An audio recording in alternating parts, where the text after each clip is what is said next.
Buen día.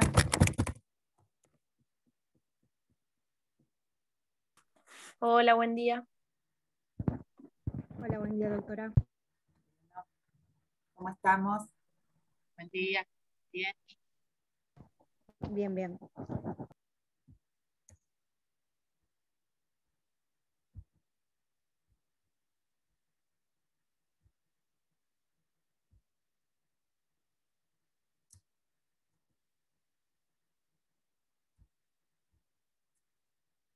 Bueno, ¿se escucha bien?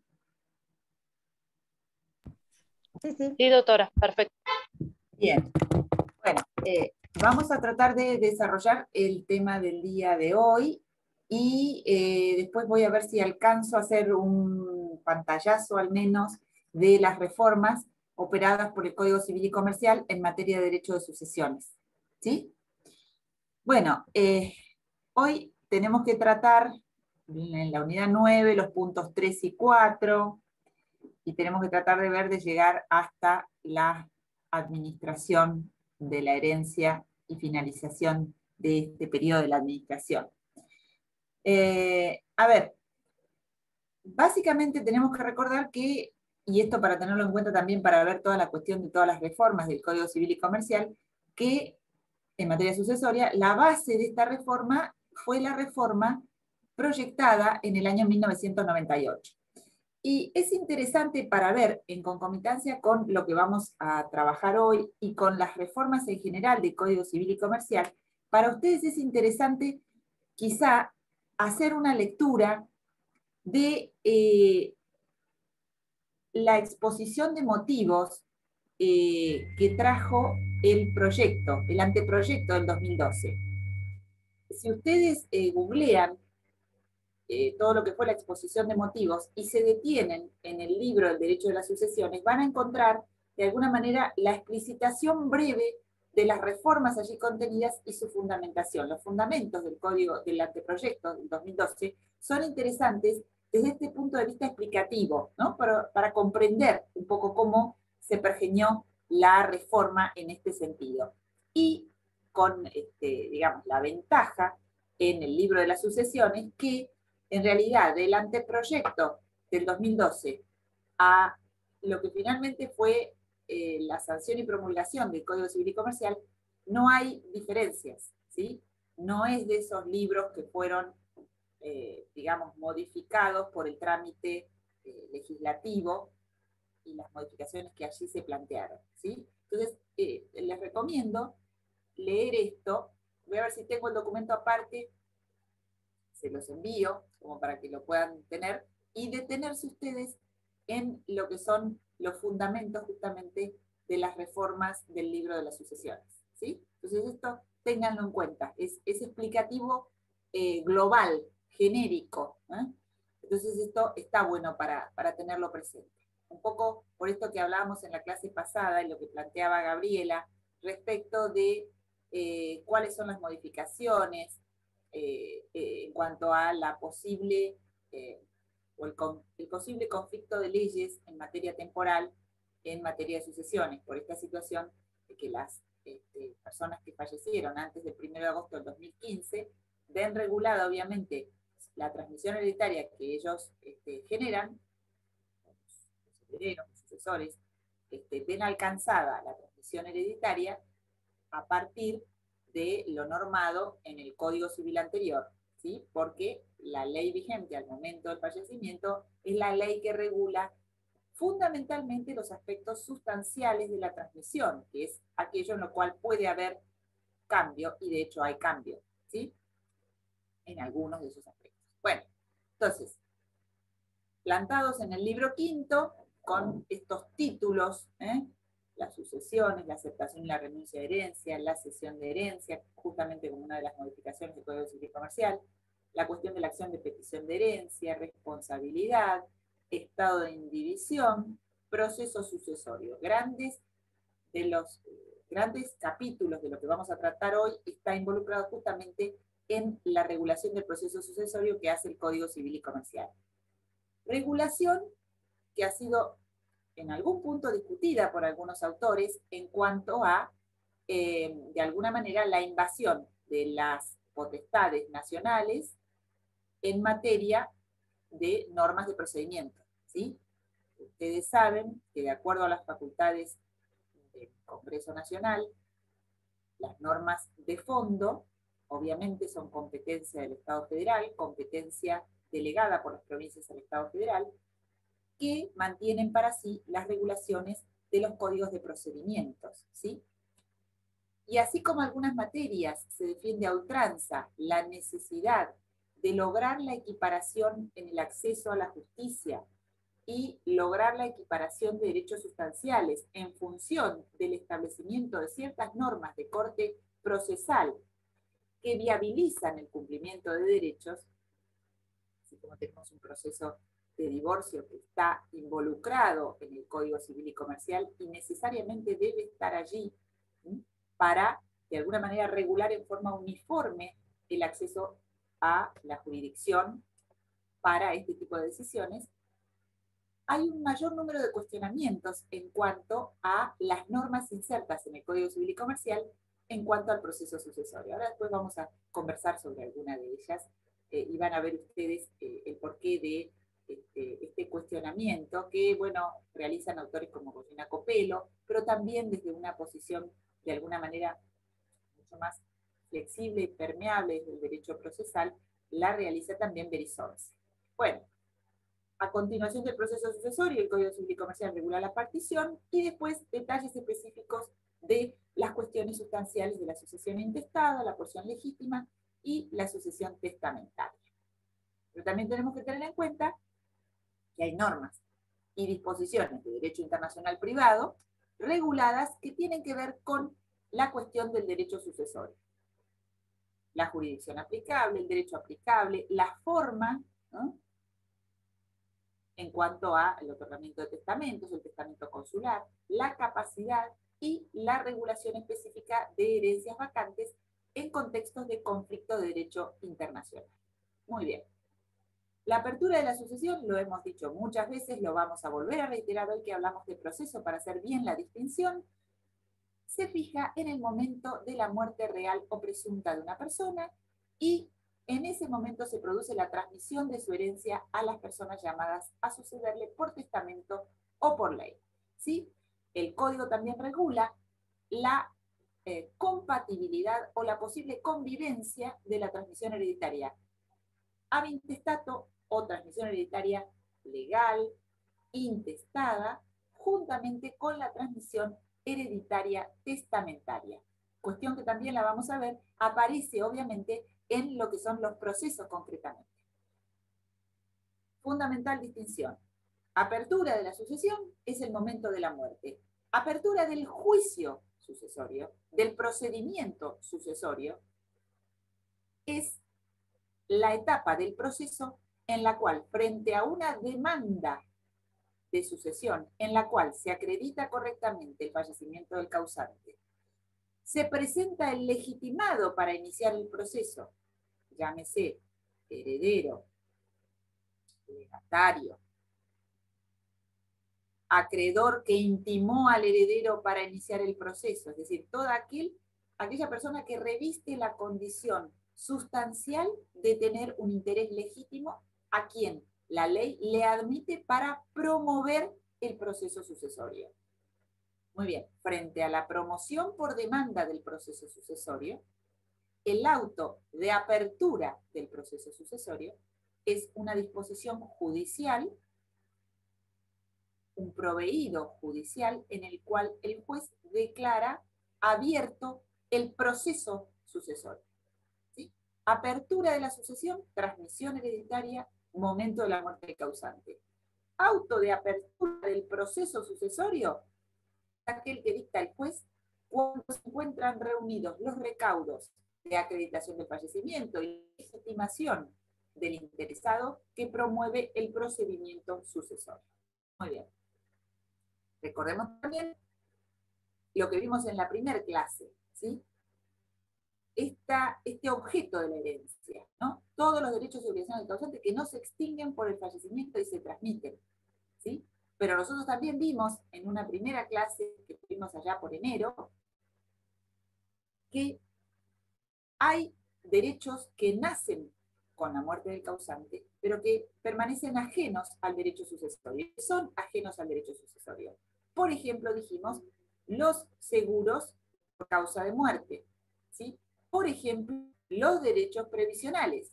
Ellos no están comprendidos en la transmisión hereditaria, no forman parte del objeto de la transmisión hereditaria, sino que de bien tales nacen con la muerte del causante. Muy bien.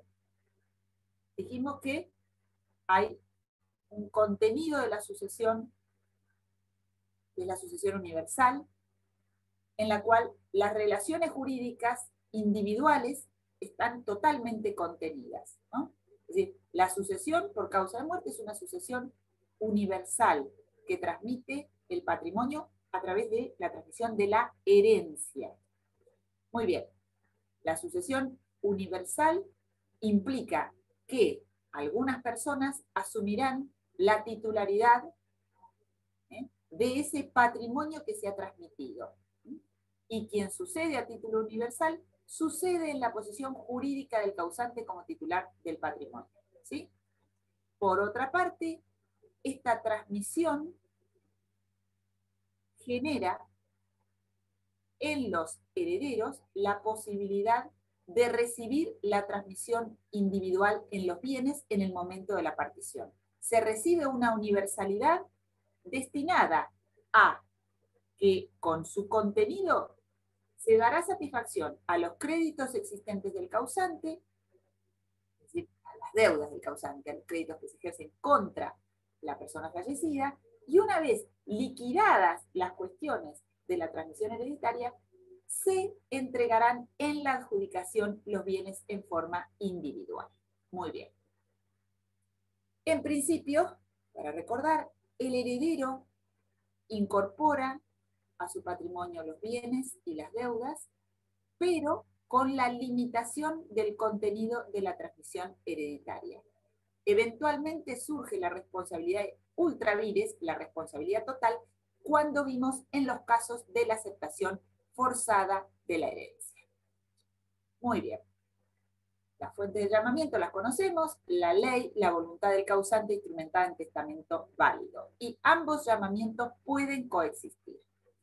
Muy bien. Apertura de la sucesión. Derechos, sucesores, heredero y legatario. Distinción para recordar siempre. El heredero adquiere bienes porque sucede en la persona, mientras que el legatario sucede en la transmisión individual de aquel bien o bienes que hayan sido designados en el testamento. Muy bien, vamos a pasar rápidamente esto y nos vamos a detener un poquito acá. Nosotros dijimos, la transmisión hereditaria opera en dos niveles. A título universal, en esta ingreso en la posición jurídica del causante. Y a título singular de determinados bienes o derechos adjudicados en la partición, ¿no? La cuestión final de la transmisión hereditaria. Y vamos a analizar un poquito cómo es oponible para los herederos su calidad de tal. Y esto se relaciona ya directamente con el proceso sucesorio. El título de heredero, en el caso de las personas a quienes la ley establece en los órdenes sucesorios que ustedes han visto, deriva del título de estado de familia, ¿no? Entonces, quien acredita el vínculo de parentesco del llamamiento con el causante, esto le atribuye la investidura hereditaria. Esta investidura hereditaria es un poco el reconocimiento de la calidad de heredero. La investidura hereditaria, este reconocimiento de la calidad de heredero, aparece establecida en el artículo 2337 en la actualidad y implica un reconocimiento de pleno derecho.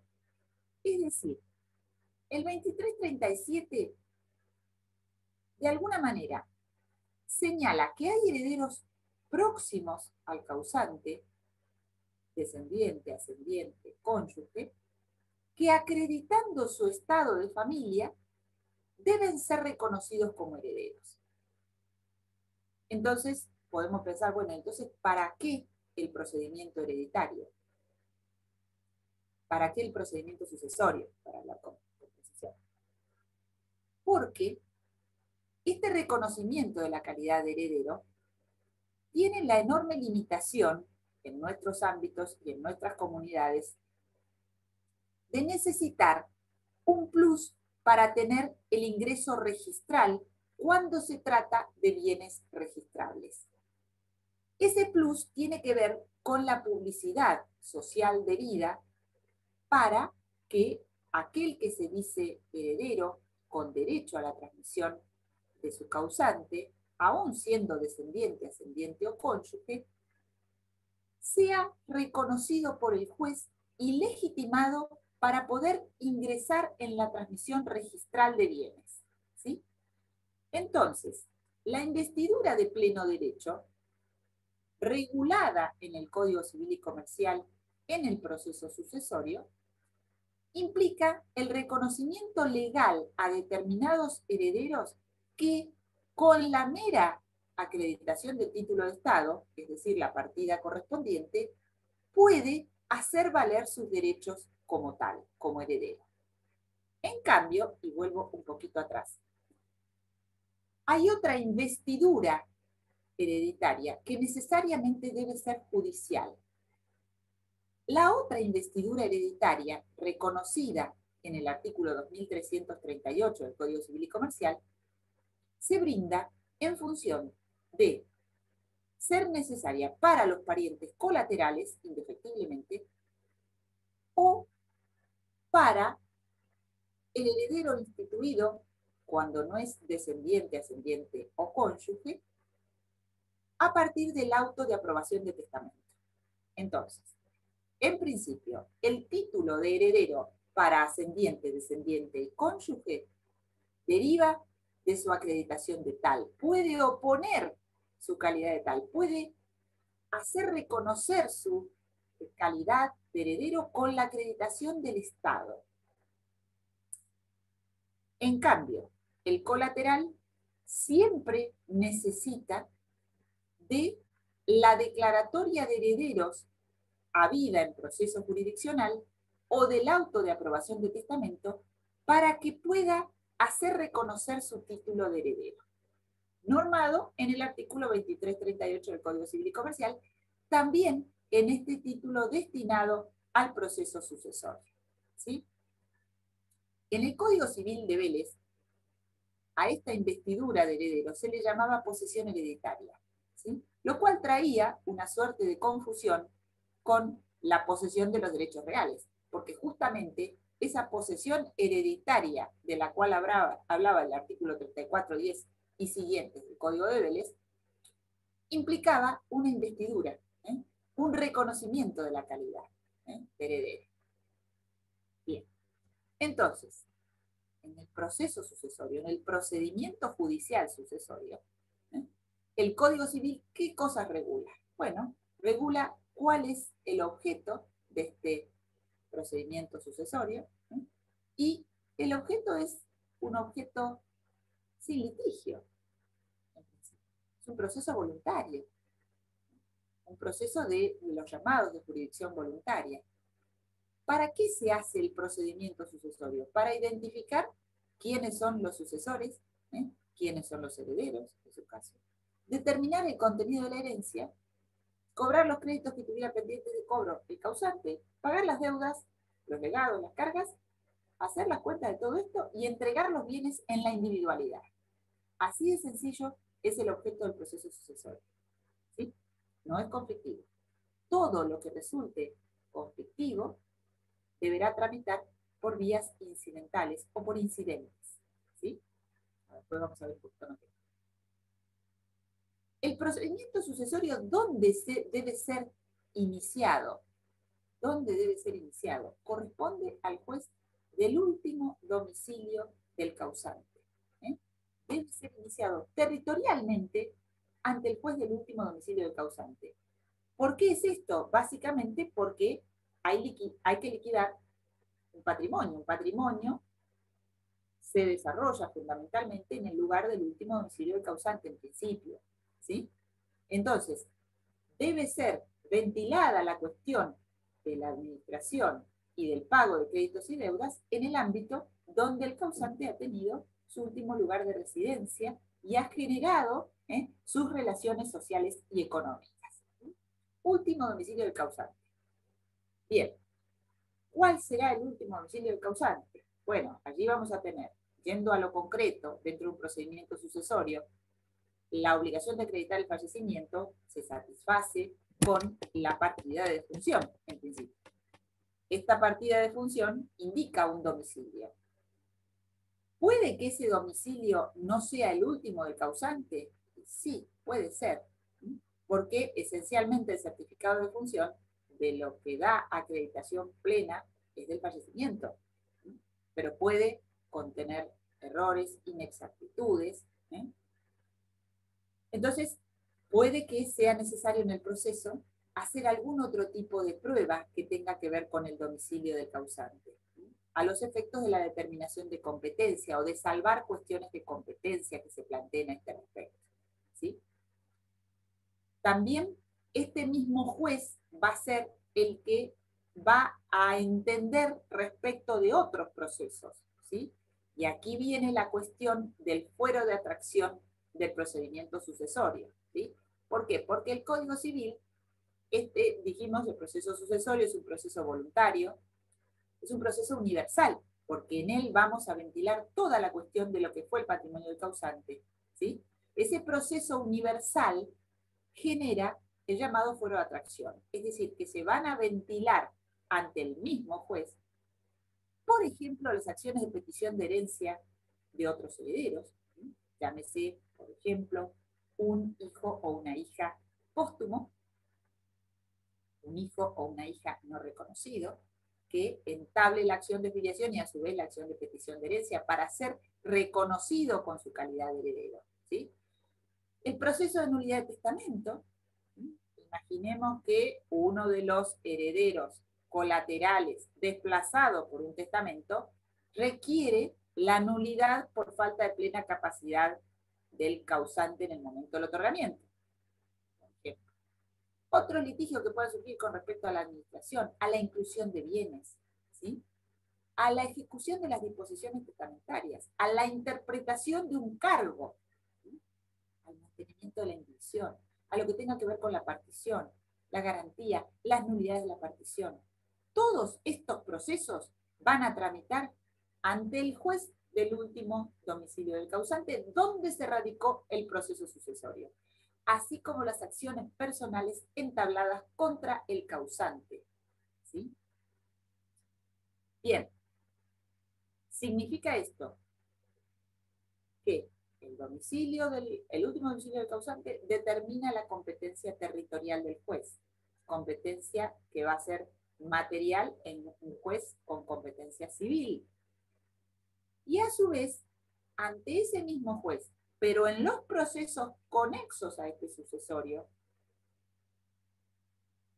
que hemos mencionado, y en las acciones personales contra el causante, va a intervenir el mismo juez, pero en procesos diversos. Es decir, todos estos procesos son procesos atraídos por el fuero de atracción, pero que se ventilan en forma independiente al juicio sucesorio en sí mismo. ¿Soy clara en esto? Quiero que quede bien el concepto que el proceso sucesorio es un proceso voluntario, universal, destinado a estos objetos que vimos en el 2335. Determinar quiénes son los sucesores, determinar cuáles son los bienes que integran el acervo, y las cuestiones conflictivas se ventilan en procesos conexos, en procesos incidentales, ¿sí? Ante el mismo juez, en distintos procesos. ¿He sido clara en esto que trato de explicar? ¿Se comprende? ¿Sí? Sí, doctora. Bien, gracias. Bueno, lo que puede suceder es que si el causante ha fallecido con un solo heredero, las acciones personales que tengan los acreedores del causante se puedan dirigir a elección de ellos ante el juez del último domicilio del causante o ante el que corresponde al juez competente en lo territorial del domicilio del heredero único, por una cuestión de facilitación de la acción de los acreedores. ¿Sí? Bien, todo esto, dice el 2336, sin perjuicio de lo dispuesto en el capítulo del libro sexto respectivo. Dijimos nosotros, el libro sexto trata de las cuestiones vinculadas al derecho internacional privado, ¿verdad? Y entonces allí habrá que ver qué jurisdicción puede resultar competente de acuerdo a la situación de ubicación de los bienes y de acuerdo al lugar del último fallecimiento del causante. Bien, vayamos hacia adelante. ¿Qué etapas tiene el procedimiento sucesorio? Se distinguen básicamente 3 etapas en el proceso sucesorio, que incluso tienen importancia o relevancia en el momento de las regulaciones de honorarios de los profesionales abogados, de los profesionales de la abogacía que intervengan en el procedimiento sucesorio. La primera etapa tiene que ver con la promoción de la demanda y toda la documentación que debe presentarse hasta el auto de apertura, con el auto de apertura incluido. ¿Sí? Promoción de demanda. En la demanda, ¿qué tendré que establecer? Bueno, tendré que determinar cuándo falleció el causante, determinar el lugar de fallecimiento, acompañar el certificado de función y acompañar los títulos de estado de familia que, digamos, transparentan, que acreditan el vínculo que tengo con el causante. Si fuera un proceso testamentario, tendré que acompañar el testamento respectivo o indicar dónde se encuentra, porque puede que el testamento esté depositado en algún ámbito, ¿sí? O indicar el protocolo notarial en el cual ha sido extendido, ¿sí? Si se trata de un testamento por acto público, ¿sí? Y, claro, voy a tener que hacer la remisión de la planilla de juicios universales al registro de juicios universales en Provincia de Buenos Aires y lo lleva adelante dentro del ámbito del Poder Judicial, la Suprema Corte, en el registro justamente de juicios universales, en el cual se inscriben los juicios universales, pudiendo ser estos concursos o los trámites sucesorios. ¿Por qué se consulta el registro de juicios universales? Reitero, como el procedimiento sucesorio es un procedimiento de tipo universal, debe existir un proceso sucesorio. No pueden coexistir más de un proceso sucesorio sobre un mismo causante. Cuidado, alerta. Puede haber un proceso sucesorio testamentario y otro ab intestato, pero radicados ante el mismo juez. ¿Sí? El auto de apertura es el que declara abierto el procedimiento sucesorio y manda a realizar las publicaciones edictales respectivas, la publicación edictal respectiva en este momento, y manda a citar los otros herederos o herederas que hayan sido denunciadas por quien inició el procedimiento sucesorio. También se va a ordenar la consulta al registro de actos de última voluntad, registro que en Provincia de Buenos Aires lleva adelante, por orden de la Ley 9020, el Colegio de Escribanos de la Provincia de Buenos Aires. El registro de actos de última voluntad tiene que ver con el registro de los testamentos, ya sea que son otorgados por acto público o testamentos hológrafos que eventualmente se designa a un notario como depositario de ese testamento hológrafo. En la vigencia del Código Civil, saben ustedes que también existía el testamento cerrado, ¿sí? Ese testamento cerrado tenía redactado y extendida un acta protocolar, perdón, un acta notarial no protocolar, no se incorporaba en el protocolo, pero también se remitía una minuta, una síntesis del contenido, de quién era, no perdón del contenido, sino quién era el otorgante del testamento, para ser inscrito también en el registro de actos de última voluntad. Igualmente deben ser inscritos allí las revocaciones testamentarias que se otorguen de la forma que sea y que lleguen a conocimiento de un notario, ¿sí? Él tiene la obligación de inscribirlo. ¿Por qué? Porque después, dentro del proceso sucesorio, debe recabarse informe a esta institución para conocer si ha existido una manifestación de voluntad del causante en testamento, ¿sí? Bien. La segunda etapa comprende todos los actos que justamente que se ordenan en este auto de apertura hasta el dictado de la declaratoria de herederos o bien hasta el auto de aprobación de testamento. Es decir, toda la cuestión de la citación edital, de la citación por notificaciones que sea necesario realizar a los herederos, ¿sí? Aún un tiempo de espera que se debe realizar después de la publicación edictal para que se presenten tanto sean herederos o herederas como acreedores del causante, ¿verdad? Hasta entonces la declaratoria de herederos o el auto de aprobación de testamento. En este tiempo deben tener intervención los representantes del Ministerio Público, Fiscal o Pupilar en su caso, justamente para eventualmente dar su anuencia o formular la apreciación que necesiten apreciar o realizar respecto de la documentación presentada, ¿sí?, en el expediente.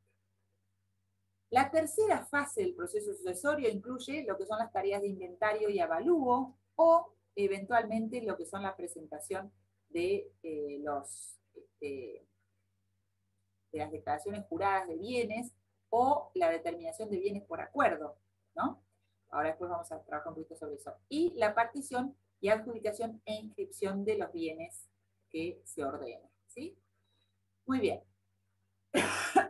Entonces, volviendo, esto de las tres etapas es interesante para ubicarse uno en la organización del procedimiento sucesorio, porque ustedes tienen normas dentro del Código Civil y Comercial y normas también en los códigos de procedimientos locales sobre esta materia, ¿eh? Pero básicamente esas son las tres etapas de los procesos sucesorios. Bien, retrocediendo un poquito, volviendo a esto de la investidura de pleno derecho. El 2337 dijimos lo regula con corrección dentro del ámbito del proceso sucesorio, y es importante tener en cuenta que entonces hay algunos herederos, ascendientes, descendientes, cónyuge, que en función de quedar investido desde la muerte del causante de esa calidad de heredero, pueden ejercer ciertos derechos en forma directa. Por ejemplo, pueden ejercer esos derechos en forma directa para, se ha reconocido esta posibilidad, para, por ejemplo, ejercer derechos políticos en el ámbito societario, es decir, los derechos de votar en una asamblea, acreditando su título de estado de familia, presentarse en un proceso a continuar una acción que hubiera sido entablada por el causante, ¿sí? Presentarse en un proceso acreditando su título de estado para continuar en la calidad de demandado. Estas son actos que pueden llevar adelante sin la necesidad de la declaratoria de herederos. Estos son actos que pueden llevarse adelante en virtud de la investidura de pleno derecho que se les reconoce. Por ejemplo, se ha reconocido también la innecesariedad de la declaratoria para continuar adelante con un trámite de reajuste previsional, por ejemplo, ¿sí? Un trámite de reajuste previsional solicitado por una persona que fallece en el decurso del proceso, la posibilidad de continuar con la innecesariedad del recaudo de la declaratoria de herederos. Esto ha sido dicho en procesos jurisdiccionales en los cuales, frente a una acción de, por ejemplo, ajuste salarial de un empleado de las Fuerzas Armadas, un juez contencioso administrativo requirió la presentación de la declaratoria. Los herederos apelaron y la Cámara reconoció que los herederos podían, acreditando su título de estado, continuar con la acción sin la necesidad de la declaratoria de herederos.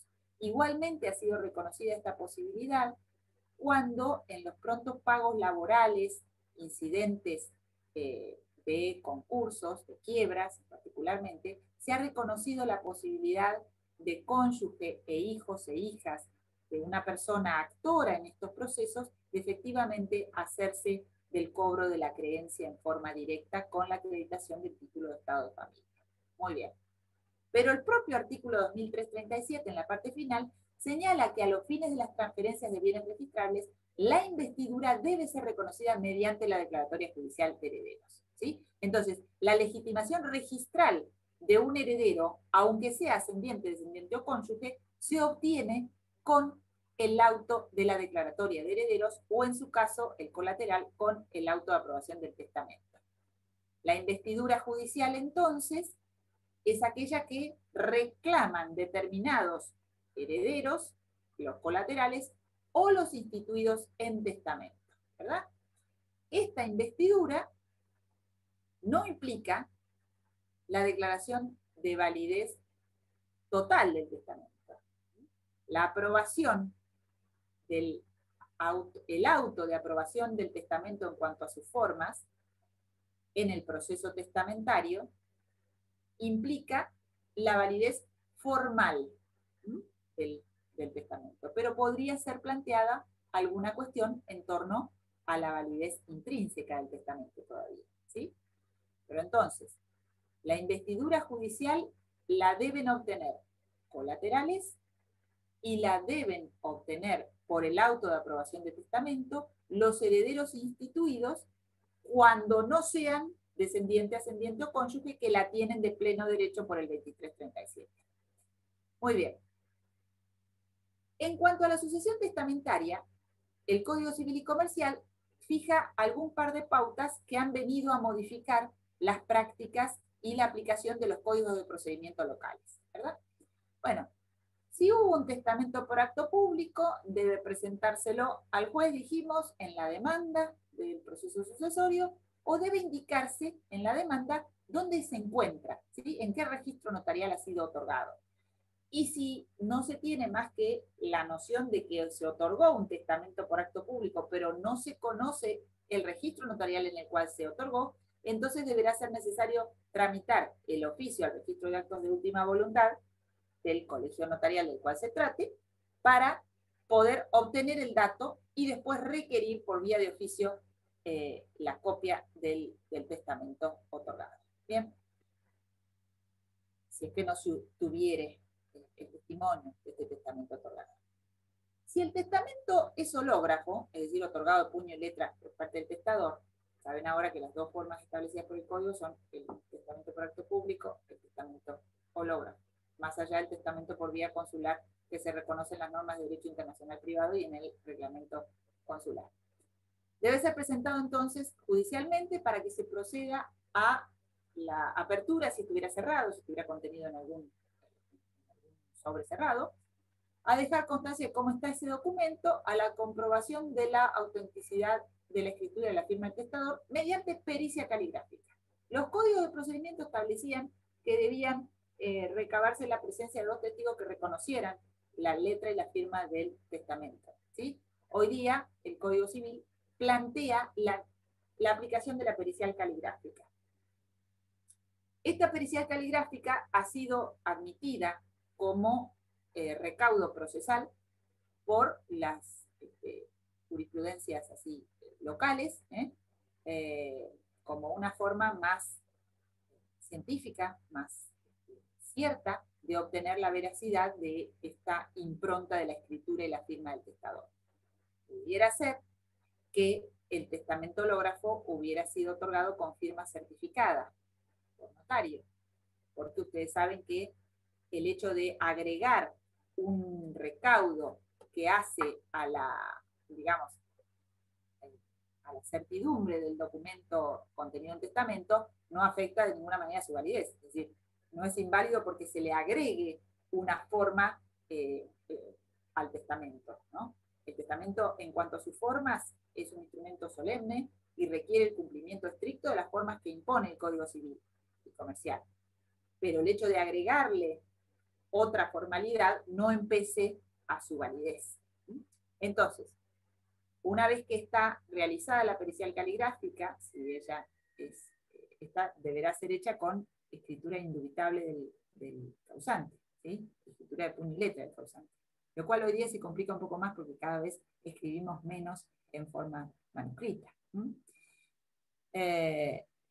Sí puede haber, por ejemplo, documentación bancaria o certificaciones de firmas bancarias que pudieran utilizarse para hacer el cotejo de firmas.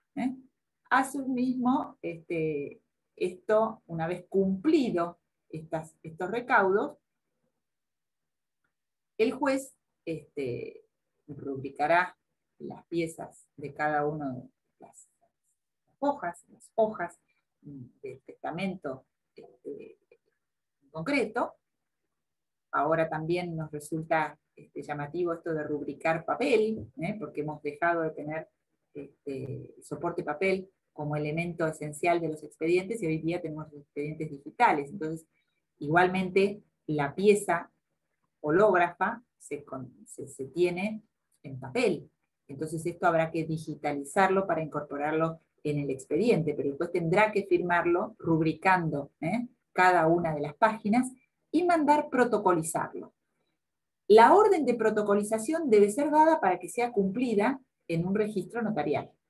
La protocolización implica la transcripción de todo el documento en la matriz registral del notario, en el protocolo, para aseguramiento del testamento. La protocolización es una vía conservatoria esencial del formato papel con el cual nos movemos y en el cual debe ser otorgado un testamento hológrafo, ¿sí? Esto debe ser incorporado en el protocolo notarial como forma de preservación del instrumento, ¿sí? Bien, esa protocolización, como adelanté hace un momentito, y este auto de aprobación que puede dictar el juez con posterioridad a esto, no impide las impugnaciones de la autenticidad ni la validez del testamento, ¿sí? La protocolización es una forma de resguardo, de conservación, ¿sí? Y el auto de aprobación de testamento en cuanto a las formas, lo aprueba en cuanto a las formalidades de otorgamiento, pero aún así podría ser controvertida la validez sustancial del testamento.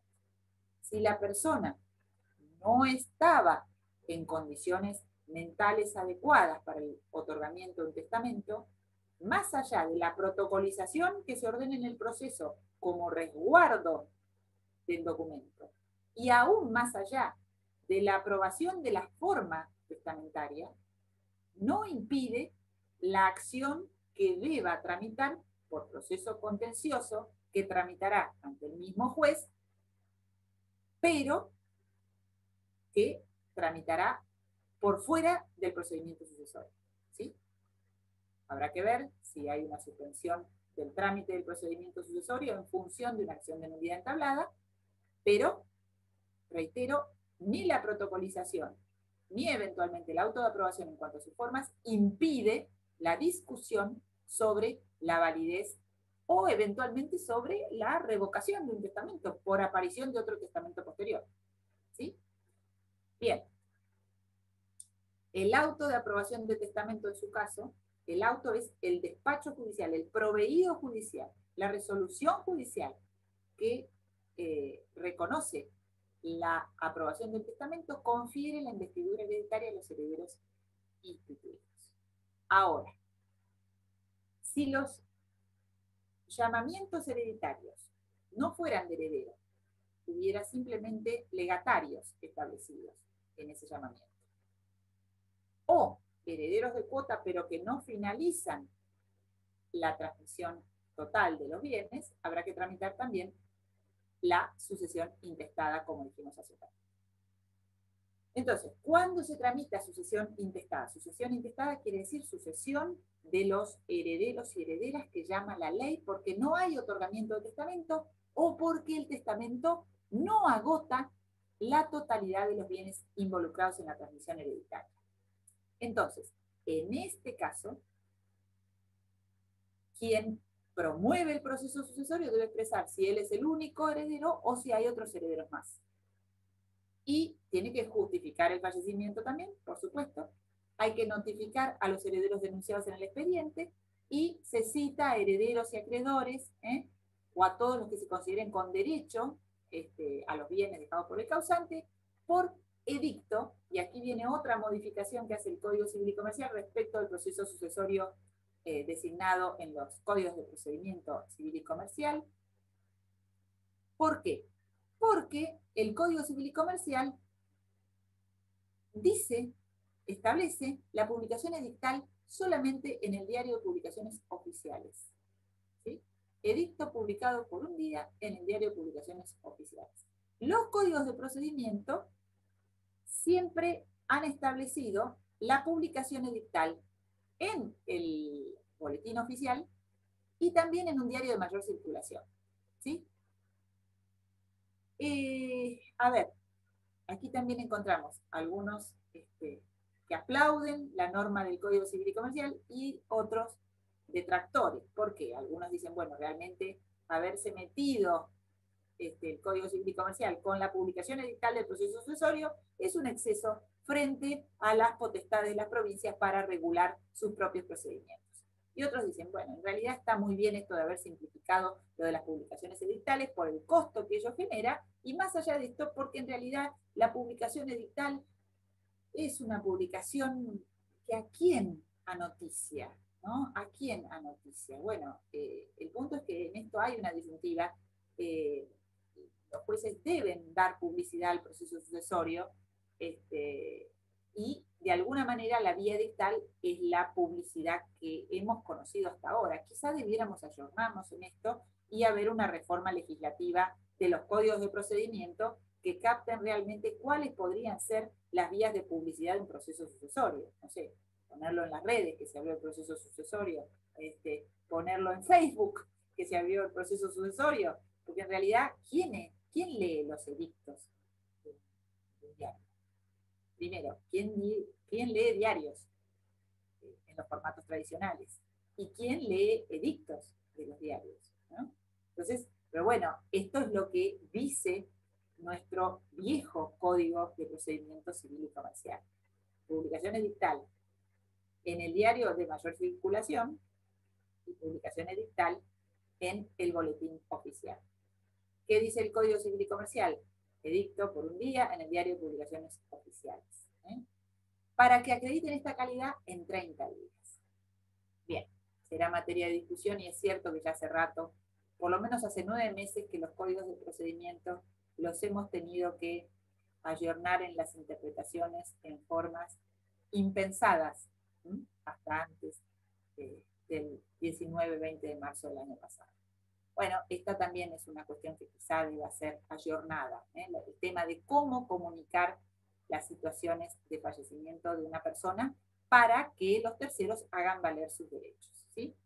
Bien, en la sucesión intestada, entonces, el juez tiene que dictar una declaratoria de herederos cuando se vencieron los plazos de la publicación edictal, se hicieron las notificaciones que debían hacerse, se consultó al registro de juicios universales, y el registro de juicios universales dijo, no hay otro procedimiento sucesorio abierto de este mismo causante, y se presentaron o se notificó a los otros herederos, y bueno, llega el momento del dictado de la declaratoria de herederos. Declaratoria de herederos que hoy día, reconocida en algunas instancias del Código de Fondo, fue una regulación habida de los códigos de procedimiento, es una resolución, aunque no hay debate previo, hay acreditaciones previas. Un proveído en el cual se reconoce el carácter de los herederos legítimos desde el punto de vista de herederos que están llamados por el ordenamiento legal. ¿Sí? Y de alguna manera termina con esta suerte de control de legalidad, ¿no?, que realiza el juez en este proceso sucesorio. Control de legalidad en cuanto a fallecimiento y vínculos acreditados y quiénes son los que han hecho valer su derecho. Porque en la declaratoria de herederos deben involucrarse, deben reconocerse aquellos herederos que han hecho aceptación de la herencia. Es decir, si alguien fallece con 4 hijos, ¿no? Deja 4 hijos supérstite, y solamente 2 de ellos se presentan en el proceso sucesorio, y estos 2 designaron cuál era el domicilio de los demás herederos, se los citó correctamente con notificación de cédula y no se presentan, la declaratoria no debe incluir, no debe suplir la voluntad de un heredero que no acepta. ¿Sí? La declaratoria debe reconocer a aquellos herederos que se han presentado a hacer valer en el proceso sucesorio. ¿Sí? La facultad judicial no es tal como para imponer la aceptación, aunque se trate de herederos, de los llamados herederos legítimos de pleno derecho, investidos de pleno derecho y con legítima. ¿Sí? Descendiente, ascendiente, cónyuge, tienen la facultad de mantenerse al margen del proceso sucesorio, ¿sí? Y ejercer su derecho de opción cuando les parezca. La declaratoria debe declarar, reconocer a los herederos que se han presentado en el procedimiento sucesorio. ¿Sí? Es una resolución que hace cosa juzgada formal, nada más. Y es más, algunos autores hasta descreen de la cosa juzgada formal, pero de hecho no hace cosa juzgada material, porque no hubo litigio previo a ella. Hay reconocimiento. ¿Puede ser modificada? Sí, la declaratoria de herederos puede ser modificada. En forma voluntaria, si los herederos reconocidos admiten la presencia de nuevos herederos y los reconocen como tales, ¿sí? O puede ser modificada porque se declaró la indignidad de uno de los herederos reconocidos en la declaratoria en principio, ¿sí? O porque se declaró procedente la acción de exclusión hereditaria conyugal de un cónyuge o de una cónyuge que primero fue declarada heredera en la declaratoria respectiva.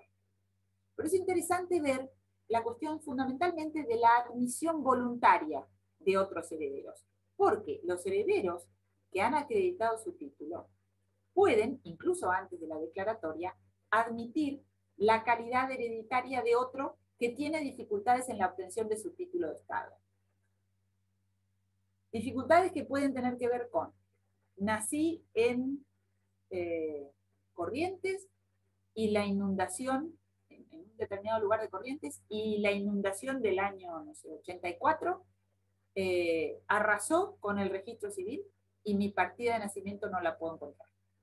Tengo un DNI que acredita mi identidad, pero no acredita mi filiación. ¿Sí? El instrumento para acreditar filiación es el certificado de nacimiento, la partida de nacimiento. Entonces, mis hermanos me reconocen como su hermano, y admiten mi presentación en el proceso. Admiten que yo sea incluido en la declaratoria de herederos. ¿Sí? ¿Esto es posible? Sí, es posible. Los coherederos que acreditaron su título pueden admitir a otro coheredero y que sea reconocido con su calidad de tal en la declaratoria de herederos. Esto es un nuevo título de Estado y entonces este que fue reconocido puede ejercer digamos, utilizar la declaratoria como título de Estado. No. Este ha sido reconocido para esa transmisión sucesoria por sus hermanos que efectivamente, de buena fe y con buena predisposición, admiten a este heredero que tiene dificultad con la partida. Pero también podría ser que nazca un hijo póstumo, que respecto a ese hijo póstumo no hubiera presunción de paternidad porque la madre de este hijo póstumo no estaba casada con el señor que falleció, ¿sí? Es decir, que su filiación debiera establecerse por reconocimiento, ¿sí? Y estos herederos que ya existían al momento de la muerte del causante y que acreditan su condición de tal, que son los hermanos de este que nació después del fallecimiento de su padre, admitan su incorporación en la declaratoria, ¿sí? O puede ser que este hijo póstumo, o que este hijo nacido antes de la transmisión hereditaria, deba entablar una acción de filiación y una acción de petición de herencia. Y entonces, si se dicta sentencia triunfante para quien reclamó la petición de herencia, esa sentencia que reconoce su carácter filial en un proceso y esa sentencia que reconoce su petición hereditaria implique la ampliación por vía de la sentencia de petición de herencia de la declaratoria de herederos. ¿Se va comprendiendo hasta acá o este sábado con lluvia está demasiado pesado conmigo hablando? ¿Se va comprendiendo? ¿Sí? Vamos bien, vamos bien. ¿Vamos bien? Bueno, me alegra, me alegra. Bien, entonces, la declaratoria es un auto judicial, una resolución que pone fin a esta etapa del proceso, ¿sí? Que pone fin a esta etapa del proceso que puede ser modificada, que no hace cosa juzgada material, no hubo litigioso, ¿sí? Hubo un proceso de reconocimiento, un control de legalidad de la muerte y de los vínculos familiares, ¿sí? Bien. Después empezamos en esta tercera etapa que enunciábamos al comienzo, ¿no? Y en esta tercera etapa va a venir la cuestión, bueno, ahora ya tenemos determinados los herederos, ¿no es cierto? En la declaratoria, en el auto de aprobación del testamento. Y bueno, ¿después qué viene? Después viene el inventario, ¿no? El inventario quiere decir, bueno, a ver, ¿cuántos bienes hay? Ahora, nosotros hablamos del inventario y el 2341 habla del inventario judicial en esta etapa del proceso sucesorio, pero nosotros sabemos que también puede haber un inventario a título de medida conservatoria urgente al inicio del proceso hereditario o aún antes. Porque cuando ustedes estudiaron la administración judicial de los bienes, la administración extrajudicial de la herencia, vieron que los herederos, aún sin iniciar un proceso sucesorio, pueden reclamar al juez medidas conservatorias, ¿no? Y esas medidas conservatorias pueden ser la realización de un inventario para conocer efectivamente cuáles son los bienes que vamos a involucrar en la transmisión hereditaria. Y esta forma de conocer cuáles son los bienes que están involucrados en la transmisión hereditaria también implica determinar cuáles son los bienes que correspondían al causante, ¿sí? El inventario es una medida conservatoria esencial porque determina cuáles son los bienes comprendidos y de alguna manera fija que esos bienes van a tener que estar inmersos después en la administración hereditaria. Muy bien. Este inventario del cual hablamos ahora es inventario como parte ya del proceso sucesorio. El funcionario inventariador por naturaleza, en términos generales, es un escribano, ¿verdad? El inventario deberá hacerse con la citación de todos los herederos y acreedores y legatarios que sean conocidos para que no haya cuestión de omisión de bienes u ocultamiento de bienes, ¿sí? Saben ustedes que el ocultamiento de bienes por parte de un heredero implica, en tanto sea obviamente conocido este ocultamiento de bienes, un supuesto de aceptación forzosa, ¿sí? Y un supuesto sancionatorio para el heredero que procede así, ¿sí?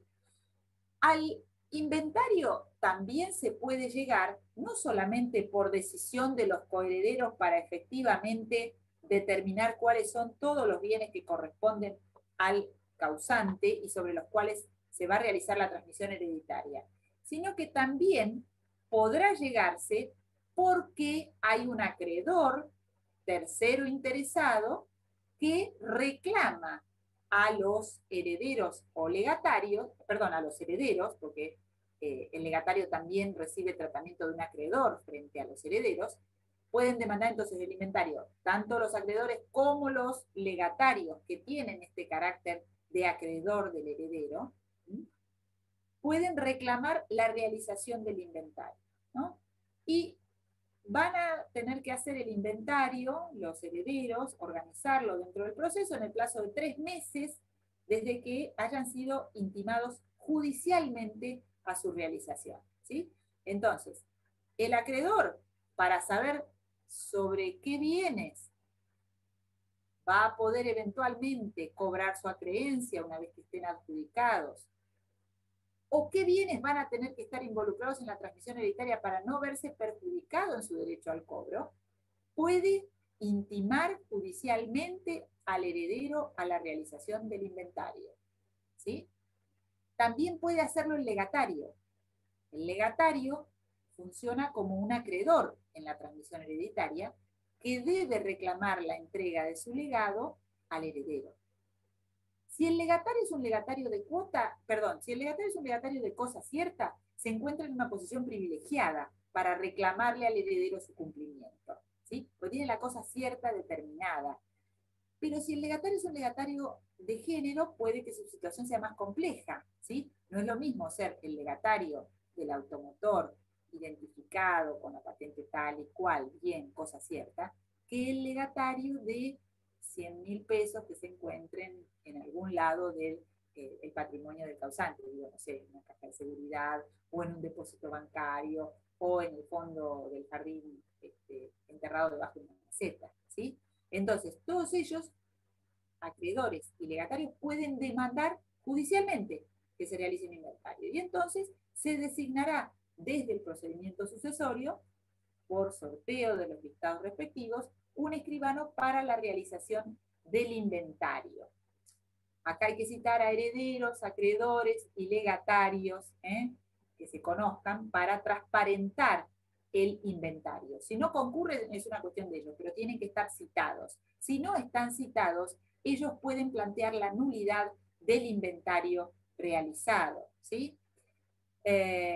Algo más que hay que decir a este respecto. ¿Cuándo se llega a inventario? Y en general cuando hay desconfianzas, ¿sí? Cuando hay desconfianzas, o cuando hay un acreedor que realmente no sabe si los herederos se van a comportar correctamente y van a pagar su obligación pendiente, o van a retasear la composición hereditaria con algunos subterfugios para evitar el pago de deudas, ¿sí? Pero entre los herederos y legatarios hay necesidad de la realización del inventario cuando hay desconfianza, ¿sí? Cuando hay eventualmente o un desconocimiento muy grande por parte de alguno de ellos y para aventar suspicacias, para aventar suspicacias. Si no, en los casos de sucesiones que quizá no tienen tanta cantidad de contenido patrimonial y hay buenas relaciones familiares y hay conocimiento por parte de los familiares herederos respecto de la composición de bienes del causante, la cosa se simplifica para determinar los bienes con una denuncia de bienes acordada, ya está. El inventario no es obligatorio en el proceso, salvo que lo pida un acreedor, ¿sí? El inventario no es obligatorio. Entonces, por la voluntad unánime de los copropietarios, de los coherederos, se puede realizar una declaración, una denuncia de bienes, ¿sí? Reitero, salvo que haya sido pedido por los acreedores, ¿sí? Salvo que haya sido pedido por los acreedores. Tenemos que tener presente también que en la práctica de los procesos sucesorios, esta denuncia de bienes se puede realizar y se realiza con lo que se llaman las declaraciones juradas de bienes que componen el acervo hereditario, que son las que se realizan para efectuar el pago de la tasa de justicia y sobretasa en los procesos hereditarios, con un formulario tipo que tiene que ver con la aplicación de esta ley de percepción por parte del fisco provincial, ¿sí? Entonces, la denuncia de bienes puede ser dejada de lado por, digamos, el inventario puede ser dejado de lado por la denuncia de bienes que se haga en el proceso sucesorio cuando hay acuerdo, ¿sí? Cuando hay acuerdo, cuando son sucesiones bien avenidas. El avalúo, ¿qué es el avalúo? Bueno, el avalúo es lograr conocer los valores, las valuaciones de los bienes que componen la masa indivisa. Saben ustedes, reiteramos que el proceso sucesorio tiene que ver con la determinación de bienes, la composición de bienes que se transmiten y el quantum de esos bienes, porque va a haber que destinar seguramente alguna parte a la satisfacción de las deudas del causante o de las cargas del proceso sucesorio, por ejemplo, los honorarios de los profesionales que intervienen en el proceso sucesorio, ¿sí? Honorarios que van a tener que ver con los profesionales de la abogacía, con el profesional notario si se incorpora a través de un inventario, ¿sí?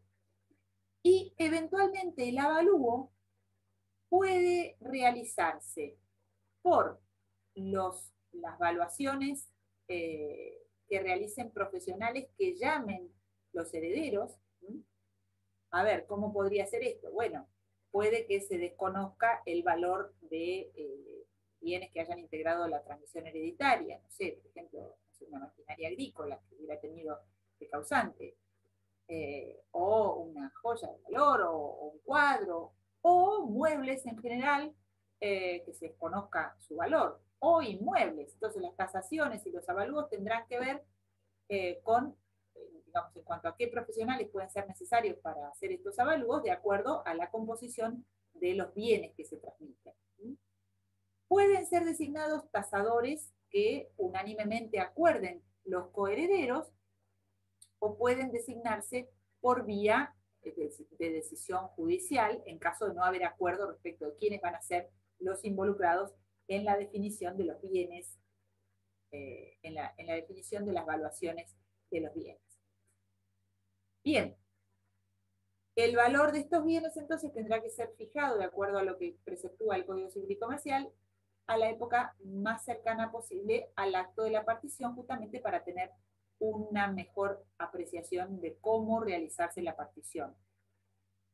Este avalúo, obviamente, en los casos de sucesiones de buenas relaciones familiares o de herederos en buena relación, podrá ser sumamente simplificado, porque podrán ponerse de acuerdo en cuanto a los profesionales y quizá reciben de buen grado las tasaciones que se efectivizan en cuanto a los bienes. Imagínense ustedes que si hay conflicto respecto de la designación de los profesionales para tasar, respecto a las tasaciones obtenidas, hay numerosísima cantidad de incidencias que van a acrecentar los gastos judiciales de este tipo de procesos. Pueden acrecentar en gran medida los gastos judiciales en este tipo de procesos. Muy bien. De allí que el Código regula las formas de las posibles impugnaciones a los avalúos, que puede ser realizada no solamente por los herederos, sino también por los acreedores, ¿sí? Que van a estar mirando el proceso sucesorio para ver qué se define en cuanto al pago de sus acreencias en este proceso sucesorio, ¿verdad?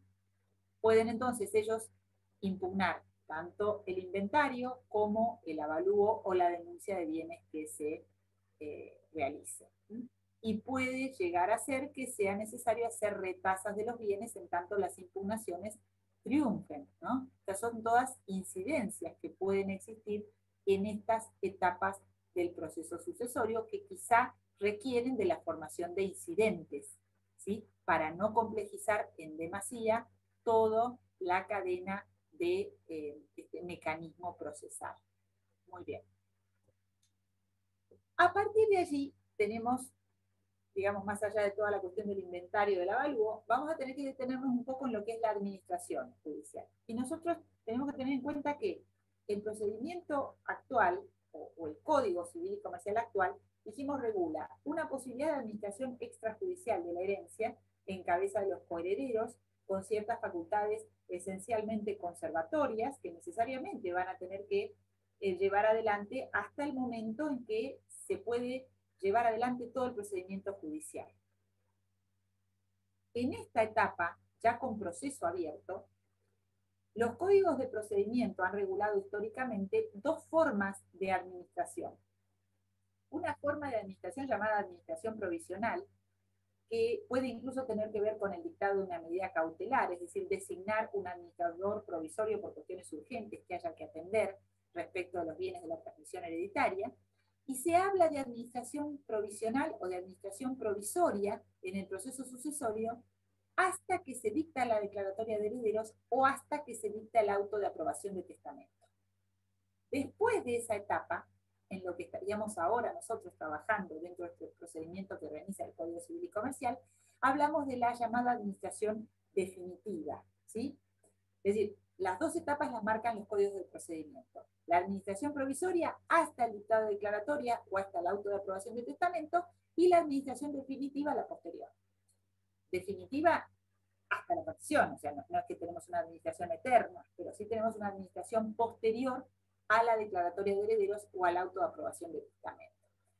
En realidad, el Código Civil y Comercial esclarece que, bueno, cualquier persona, ya sea humana, plenamente capaz, o persona jurídica que esté autorizada por la ley o por estatutos para administrar bienes ajenos pueden ejercer el cargo de administrador.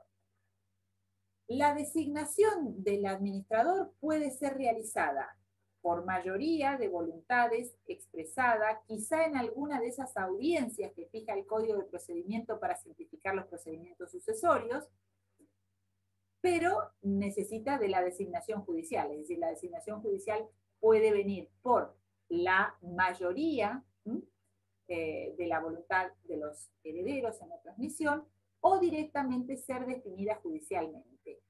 En los casos en que entre los llamados a la transmisión hereditaria formulan una opción voluntaria de designar a alguno de ellos como administrador, puede ser esto. También puede ser que ellos opten por la administración de un tercero. También la administración tiene que ver con la calidad de los bienes.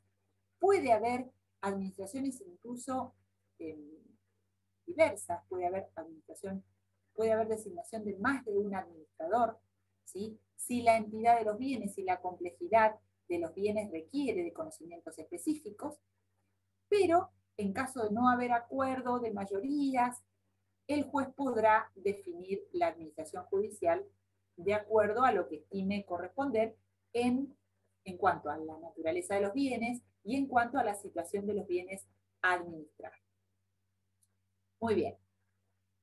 Podría ser que la designe dentro de uno de los herederos o cónyuge, la cónyuge o el cónyuge superstite, que sean designados como administradores de alguno o de todos los bienes, y también puede designarse a un tercero, fundamentalmente cuando hay situaciones de mucha complejidad, de vínculos muy conflictivos entre los herederos.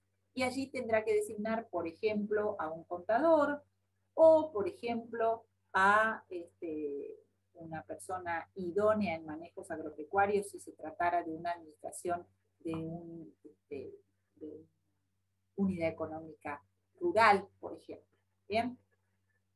También el administrador pudo haber estado contemplado en un testamento, entonces podría ser que el testador hubiera designado a uno o a varios administradores, incluso establecer el modo de su reemplazo, ¿sí? Habrá que ver en la situación puntual de la apertura del proceso sucesorio y de la designación del administrador, si este administrador está en condiciones de ejercer el cargo, si lo acepta, y cómo puede llevar adelante la administración. ¿Cuáles son las facultades del administrador? Para ir avanzando un poquito. Bueno, tiene derecho a remuneración, por supuesto, y al reembolso de los gastos que hubiera sido estuviera realizado en su gestión. Y puede ser obviamente removido de su actuación a interés de parte, es decir, a petición de parte, y por la comprobación de actos manifiestamente inconvenientes. Dentro de las facultades que tiene el administrador, y aún antes de ser designado el administrador, puede ser que cualquier interesado, cualquier heredero o cualquier acreedor defina la petición de medidas cautelares, las medidas urgentes, así como dijimos que pueden ser solicitadas aún antes del proceso sucesorio, también dentro del proceso sucesorio pueden solicitarse medidas cautelares urgentes en este proceso de la designación del administrador también. Básicamente, esencialmente, las facultades del administrador son facultades de índole conservatoria. Es decir, tendrá que llevar adelante todos aquellos actos que tiendan al mantenimiento de los bienes y a continuar con el giro normal de los negocios para que se mantenga la producción de bienes o de frutos que se llevaban adelante antes de la muerte del causante, ¿sí? Puede, de acuerdo a la entidad patrimonial y a la calidad de producción económica que se encuentra en la transmisión hereditaria, enajenar determinados bienes que estén por perecer o que puedan depreciarse o que resulte manifiestamente inconveniente o muy onerosa la conservación, ¿sí? En principio, para la enajenación de otros bienes, necesita el acuerdo unánime de los herederos o, en su caso, la autorización judicial. Pero si estamos pensando que en la transmisión hereditaria hay un mueble, una parcela destinada a la producción de tomates, quien administre esta sucesión deberá prontamente reunir los recaudos para que los tomates sean cosechados y vendidos, para que no se pierda la cosecha, por decir algo que es bien gráfico, ¿no? En cambio, si tiene que disponer la venta de la maquinaria porque está resultando obsoleta y tiene que renovar la maquinaria para esa producción hortícola, bueno, tendrá que contar con la autorización del acuerdo unánime de los herederos, y si no hubiera acuerdo o desajustes en cuanto a la conveniencia o inconveniencia de una venta, tendrá que tener la autorización judicial. Por supuesto que también va a tener que hacer las gestiones para pagar las deudas que sean necesarias, ¿eh? Es decir, si estamos pensando que hay un mueble dedicado a la horticultura, va a tener que pagar los impuestos, los servicios que reciba este inmueble, pagar los sueldos de las personas que trabajen allí, las cargas sociales, todo esto hace a la administración hereditaria. Y por otra parte, el administrador también tiene esta potestad, esta facultad de ir cobrando los créditos del causante, continuar las acciones judiciales que hubiera entablado para hacerse de los créditos, pero con esta consigna de donde haya un acto que implique disposición, va a tener que tener la anuencia de los demás coherederos, de los coherederos si es un tercero, o eventualmente la autorización judicial. Pensemos, por ejemplo, en la realización de una transacción en un juicio. Tenemos un juicio que lleva adelante el causante y se propone una posible transacción. La transacción es un acto de disposición procesal y por ende deberá contar con la anuencia de los coherederos, ¿sí? En su caso. Bien. El administrador tiene la obligación de rendir cuentas de lo que ha hecho con su gestión, ¿sí? Puede que haya un plazo determinado por acuerdo entre los coherederos, y si no, será hecho en forma trimestral. Este plazo que establece el Código Civil y Comercial, pensemos nuevamente, estamos en el Código Civil y Comercial que está regulando este aspecto procesal, es en teoría y en general lo que manejan los códigos de procedimiento civil y comercial de la provincia, la rendición de cuentas trimestral o la periodicidad que esté fijando el juez de acuerdo a las circunstancias de hecho de los bienes de los cuales estamos hablando en la transmisión hereditaria. Otro tema que tenemos para ver hoy. Nosotros dijimos, bueno, el pago de las deudas y de los legados debe ser demandado a los herederos, ¿verdad? Entonces, bueno, los acreedores hereditarios deben presentarse a la sucesión, fundamentalmente cuando no tienen garantías reales, ¿verdad? Y tienen que hacer saber, hacer conocer la entidad de su crédito. Por supuesto puede haber créditos que estén estimados porque todavía no han terminado de realizarse las liquidaciones correspondientes o por distintas circunstancias todavía hay condiciones que no están fijadas en cuanto a la determinación del crédito, ¿verdad? Pero hay una institución que es interesante, que venía del Código de Procedimientos Civil y Comercial en general de las provincias y que es receptada y legislada por el Código Civil y Comercial, que es la llamada declaración de legítimo abono. Miren, las normas procesales que establecen, el Código de Procedimientos, que establecen que un heredero reconocido puede admitir en el proceso la presencia de otro heredero y que puede ser incorporado en la declaratoria, también reconocía la posibilidad de admitir acreedores en la herencia. Es decir, cuando se presenta un acreedor con un título de crédito, el que sea, y los coherederos lo admiten como tal, el juez dicta lo que se llama la declaración de legítimo abono. El Código Civil y Comercial incorpora esta institución, ¿verdad? Los herederos, dice el 2357, pueden reconocer a los acreedores del causante que solicitan la declaración de legítimo abono de sus créditos, ¿sí? Emitida tal declaración por parte del juez, el acreedor debe ser pagado de acuerdo al orden establecido en el propio Código Civil y Comercial, ¿sí? Y si no hubiera este reconocimiento expreso, es decir, si los herederos, no admiten a este acreedor como legítimo, tendrá la vía para hacer valer su derecho que corresponda, ¿sí? A ver, esto implica que hay un tercero, acreedor del causante, que formula una petición en el proceso sucesorio que tiene el contenido prácticamente de una demanda, pero que no va a generar un proceso controversial dentro del sucesorio, sino que él se va a presentar con su título, va a decir, bueno, yo tengo no sé, por decir algo, reconocimiento del causante que me había quedado debiendo 3 meses de alquiler de un inmueble que me alquilaba, y entonces yo le pido a los herederos que reconozcan mi calidad de acreedor legítimo y al juez que me declare como tal. Los herederos pueden admitir este crédito, reconociendo su existencia, porque saber que era perfectamente legítimo, y admitir unánimemente su crédito. Y decirle simplemente al juez, el juez del sucesorio que corrió traslado a los herederos de este crédito que se presenta, decir efectivamente sí, este es un crédito legal, legítimo, una deuda que tenía el causante.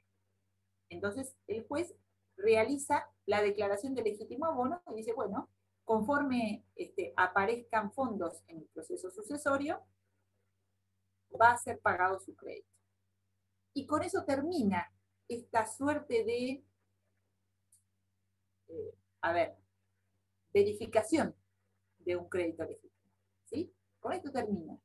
Es un procedimiento que tiene que ver con la economía procesal destinada a reconocer la validez de un crédito y para que este acreedor, que es reconocido por los herederos, no deba iniciar un proceso judicial para ser reconocido como tal, ¿sí? Si hay acuerdo, no hay inconveniente en más nada. Simplemente se declara el legítimo abono, como dice hoy día el Código Civil y Comercial.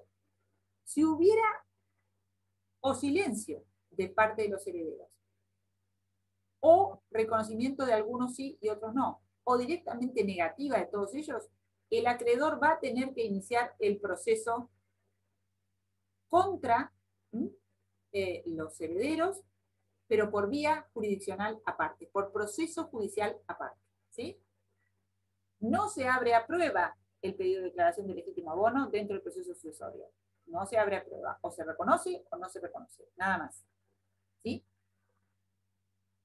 Esto hace que en los casos en que efectivamente hay reconocimiento de las deudas del causante, económicamente se resuelva esta situación del acreedor que va a quedar allí ya reconocido dentro del proceso sucesorio para ser organizado su pago, el pago de su acreencia, ¿sí? Y para que el administrador eventualmente destine fondos que vayan ingresando en el haber sucesorio al pago de esta deuda y allí lo manifieste en su actividad procedimental de administración, ¿sí? Muy bien. El Código Civil y Comercial fija hoy día una forma en cuanto al procedimiento de pago y al reconocimiento de preferencias, ¿sí? En principio, el Código Civil y Comercial admitió establecer para el proceso sucesorio el mismo rango de preferencias establecido en la ley del concurso, ¿sí? El mismo rango de preferencias de la ley concursal. Nos manejamos con la ley concursal. Si tenemos que hacer pagos como administradores de una herencia, tenemos que ir al rango y a los privilegios establecidos en la ley de concursos. Muy bien. Una vez que se pagaron los acreedores, voy a tener que empezar con el cumplimiento de los legados. Que en principio, si hay herederos con legítima, descendiente, ascendiente, cónyuge, tendré que cumplirlos en la medida de la porción disponible, ¿verdad? ¿Y cómo se pagan los legados? Bueno, aquellos a cuales el testador, el causante, les dio una suerte de preferencia en el testamento, se pagarán primero. Después los de cosa cierta y determinada, y después los demás legados que pudiera haber. Y si hay varios de una misma categoría, se van a pagar a prorrata, si es que hubiera faltantes en los bienes hereditarios para efectuar este procedimiento de pago. ¿Sí? Esta es toda la actividad que debe llevar adelante el administrador también, ¿verdad? Y bueno, claro, los acreedores o algunos legatarios podrían ejercer oposición al pago o a la entrega de los bienes a los herederos hasta que hayan sido satisfechos sus créditos y sus legados. Porque en definitiva tenemos primero que pagar a todos los acreedores, después hay que pagar a los legados, y allí puede entrar a jugar la cuestión de la legítima si se trata de una transmisión hereditaria con herederos legitimarios, y finalmente se entregan los bienes a los herederos. Y será necesario realizar la cuenta particionaria, que es parte de la partición hereditaria, como última etapa, en la cual los herederos finalmente van a concretar estos títulos de adquisición individual sobre los bienes, ¿verdad? Vamos a materializar aquella transmisión de esta indivisión, va a concretar finalmente en una adjudicación de bienes, ¿verdad? Bien, si se diera el supuesto en el cual las deudas son tales que no permite, digamos, su satisfacción con la masa que ha sido transmitida, entonces podremos estar quizá en el supuesto de la necesidad de la apertura del concurso preventivo o de la declaración indivisa, de la declaración de quiebra de la masa indivisa. Ustedes saben que justamente la masa indivisa, la indivisión hereditaria, es uno de los sujetos que pueden ser concursables, ¿sí? Entonces, si no hay fondos suficientes para satisfacer las deudas del causante, entonces deberá ser promovido el concurso preventivo o la declaración de quiebra de la masa indivisa, y allí pasaremos a ser regidos por la legislación concursal en todo derecho. Igualmente, esta posibilidad que puede organizar o que pueden organizar los herederos junto con el administrador de solicitar el concurso de la masa indivisa, también podría ser peticionado por un acreedor que advierte sobre la situación de insolvencia de la masa indivisa, ¿sí?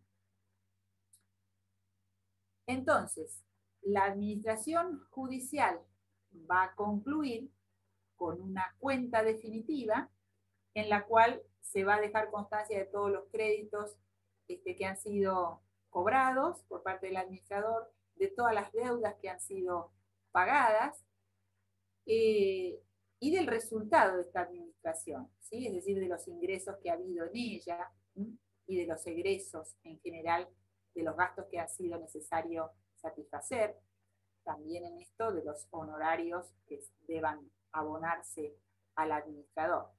La cuenta de la administración, no estoy hablando de la cuenta particionaria y la cuenta final de adjudicación, la cuenta del administrador puede ser llevada adelante, por supuesto, también en forma privada, si hay acuerdo entre coherederos plenamente capaces, ¿sí?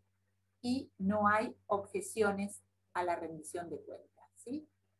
En caso contrario, deberá hacerse judicialmente. Pero todo esto implica que el ámbito del proceso sucesorio tiene grandes campos para actuación de la autonomía de la voluntad en el acuerdo, ¿sí? En el acuerdo, lo cual tiende a eliminar costos innecesarios y también a abaratar desde el punto de vista del tiempo, ¿no? Economizar tiempo y economizar recursos. En la medida en que los herederos logran mantener relaciones armónicas, ¿sí?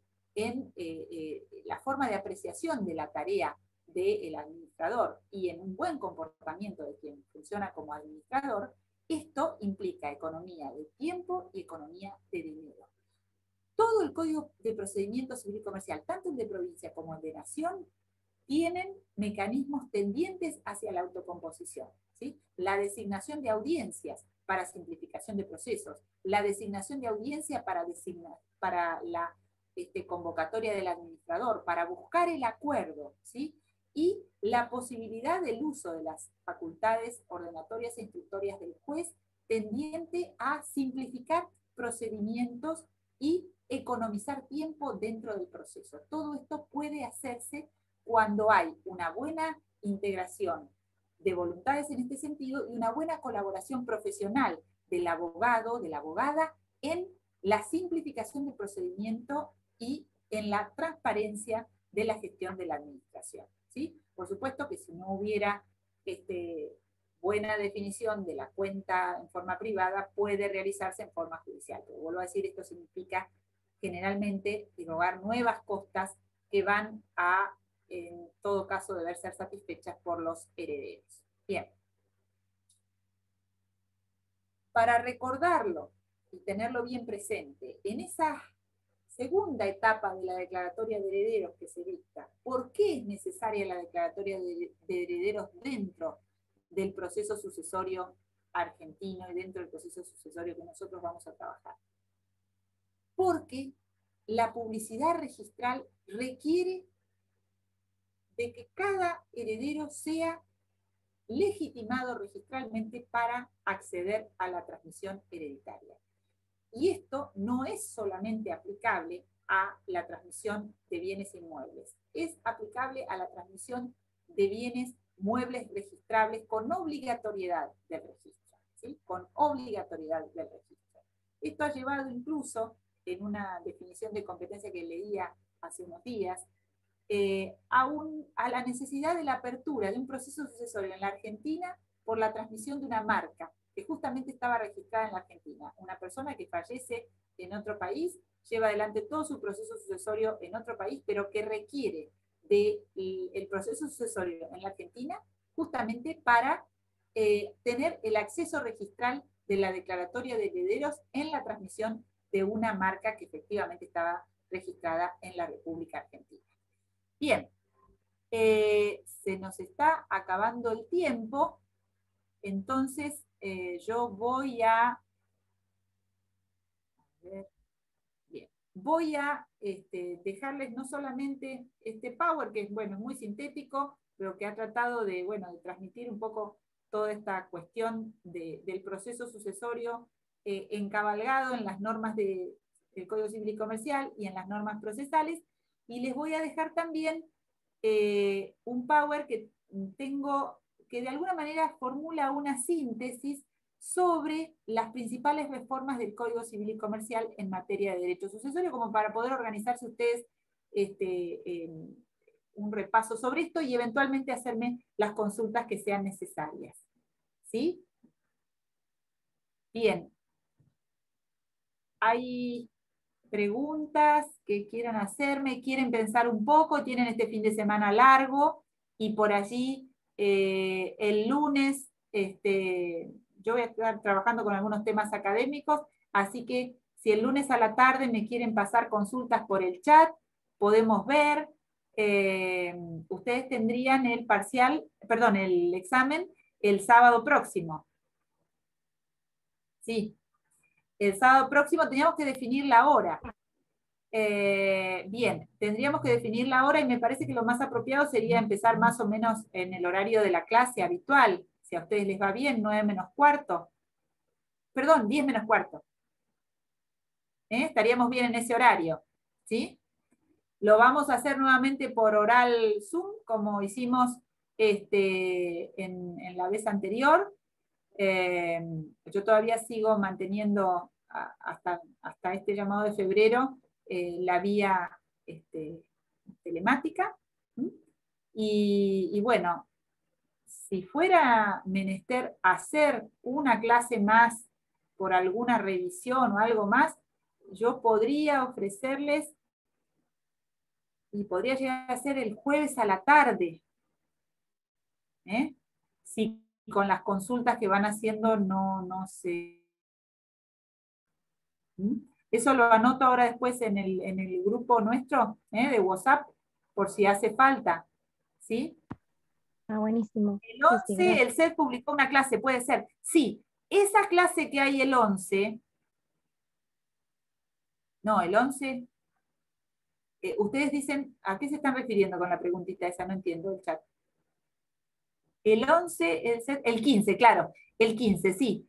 Esa clase es una clase que va a dar Cristina Casals como una suerte de apoyo para los chicos que van a rendir libre.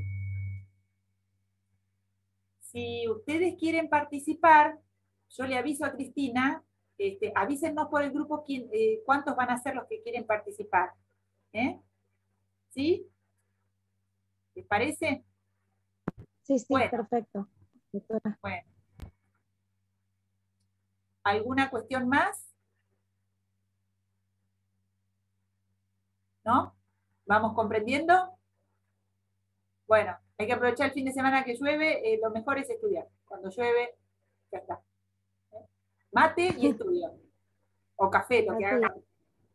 Bueno, un cariño grande a todos, que estén muy bien, y las dudas el lunes empiecen a mandar ahí en el chat.